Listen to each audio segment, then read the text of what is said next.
আমরা যেন এই সংসদ আসনে যেন আর পরাজিত না হই, সেই লক্ষ্য নিয়ে আপনাদের কাছে আসছি। আপনাদের মতামত শুনবো, আপনাদের মতামতের উপরে আমরা দলকে আবার পুনর্গঠন করব। সেটা দলের জন্য কার্যকারী হবে। আবার বর্তমানে আপনারা জানেন যে আমরা এই মুহূর্তে সরকারি দলে আছি। সরকারি বিভিন্ন উন্নয়নমূলক বরাদ্দ অলরেডি আসা শুরু করছে। তো সেই বরাদ্দগুলো আপনাদের দ্বারে পৌঁছাচ্ছে কিনা, এটাও কিন্তু একজন নেতা বা একজন কর্মীর নৈতিক দায়িত্ব দেখভাল করা। তো সেই জিনিসগুলোর জন্যই আমরা আপনাদের কাছে আসছি।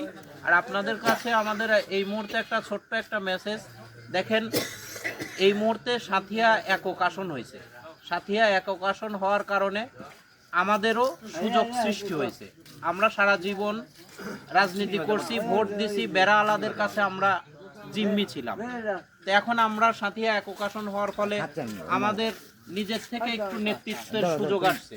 আর সাথিয়া উপজেলার মধ্যে আমরা কিন্তু খেতুপাড়া ইউনিয়ন, আমরা কিন্তু আমাদেরকে ছোট করে দেখার সুযোগ নেই।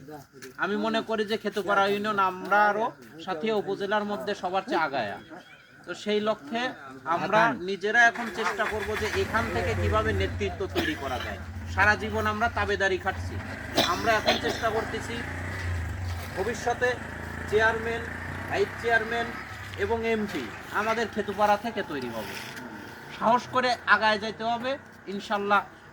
বিকল্প ব্যবস্থা, বিকল্প নেতৃত্ব আমাদের মধ্যে থেকেই তৈরি হবে। তো আপনাদের একটু মতামত আমরা জানবো, আপনাদের বর্তমান দলের কি পরিবেশ পরিস্থিতি, উন্নয়নমূলক কর্মকাণ্ডগুলো আপনাদের এইখানে যারা প্রতিনিধি আছে তাদের মাধ্যমে আপনাদের কাছে